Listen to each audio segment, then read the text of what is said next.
हाय friends, welcome back. CM Yogi ने भरे मंच से दिया अजीब सा बयान, सुन छोटे ओवैसी के उड़ जाएंगे होश, देखती रह गई नवनीत राणा। चलो देखें, वीडियो शुरू करते हैं। वीडियो शुरू करने से पहले अगर आप चैनल पर नए हो और आपने अभी तक सब्सक्राइब नहीं किया तो जल्दी से पहले सब्सक्राइब के बटन और बेल आइकन को क्लिक कर लो ताकि आपको हमारे सारे न्यू वीडियोस के नोटिफिकेशन मिल जाए जैसे हम अपलोड करें। अगर आपको वीडियो पसंद आता है प्लीज लाइक एंड शेयर। चलिए शुरू करते हैं। छत्रपति शिवाजी महाराज ने उस कालखंड में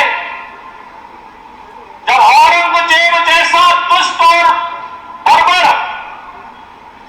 आक्रांता भारत के अंदर शासन कर रहा था, उसकी सत्ता को चुनौती दी थी। उन्होंने हिंदवी स्वराज की स्थापना की थी, डिस्ट्रॉय कर दिया था पूरे भारत के लिए वो एक प्रेरणा बनी। और इसीलिए मुझे याद है जब 2017 में मुझे उत्तर प्रदेश का मुख्यमंत्री बनाया गया, मैं आगरा में गया था। आगरा में मैं जब निरीक्षण कर रहा था मुझे बताया गया कि यहाँ पे एक मुगल म्यूजियम बन रहा है। मैंने कभी मुगल का भारत से क्या संबंध है, आगरा से क्या संबंध है? मुझे बताया गया कि औरंगजेब ने यहाँ पर रह करके बहुत दिनों तक शासन किया था। हमने कहा उनका संबंध क्या है भारत से? हमने कहा भारत का संबंध छत्रपति शिवाजी महाराज से है। तो बाहर से आया। इस म्यूजियम का नाम बदलो, म्यूजियम का नाम बदलो। ये मुगल कालखंड और स्थापत्य का नहीं बनना चाहिए, बल्कि मराठा और छत्रपति शिवाजी महाराज का प्रतीक बनना चाहिए। और बहनों और भाइयों, हम लोगों ने इस पूरे म्यूजियम का पूरा आर्किटेक्ट ही बदल करके छत्रपति शिवाजी महाराज की स्मृति को जीवंत करने का काम किया है।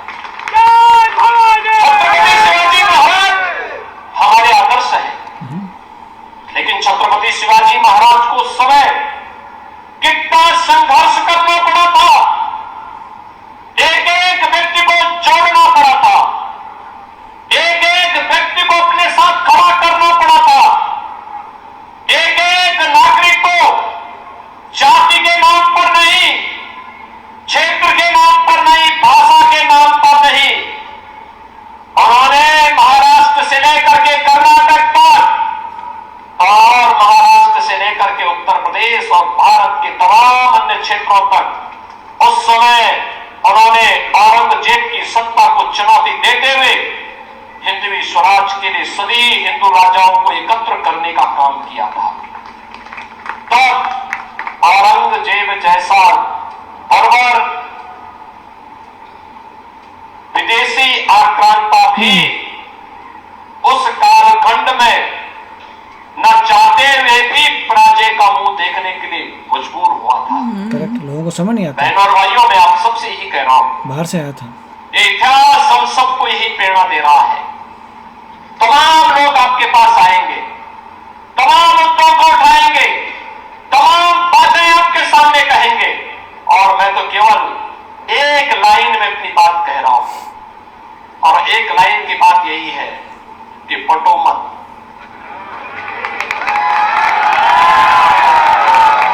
पटो मत, पटे थे वो कटे थे, एक है एक है, यानी बटे थे तो कटे थे, आज एक है तो एक है, एक है तो सेफ है, एक है तो सेफ है। और जब तक एक रहेंगे सेफ रहेंगे। आपकी शोभा यात्रा में कोई पथराव नहीं करेगा। पथराव करने वाला आपके आगे आगे झाड़ू लगा करके सफाई करते हुए जाएगा।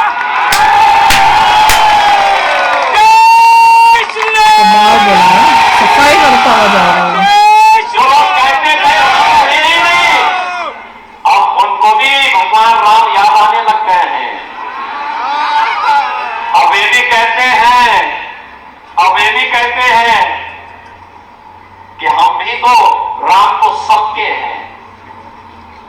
अब उनको भी राम याद आने लग गए, लेकिन भगवान राम के मंदिर के लिए इस देश के हिंदू समाज को लंबा संघर्ष करना पड़ा था।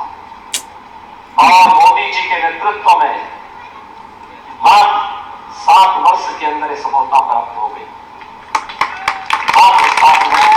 वही तो कितने वर्षों से वेट कर रहे थे। मोदी जी देश के प्रधानमंत्री बने। 2017 में मैं उत्तर प्रदेश का मुख्यमंत्री बना। 5 अगस्त 2020 को मोदी जी ने अयोध्या में भगवान राम के मंदिर का शिलान्यास किया और 22 जनवरी 2024 को 500 वर्षों का इंतजार समाप्त करके अयोध्या में रामलला विराजमान हो गए। बिल्कुल। और अगर फिर से एक रहेंगे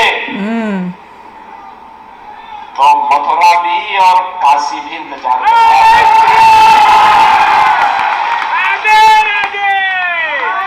और हम लोग इसीलिए बार बार कहते हैं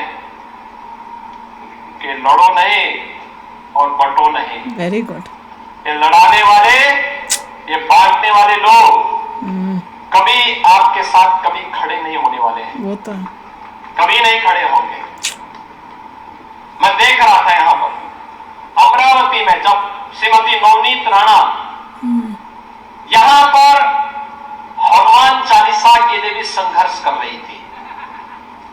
याद करिए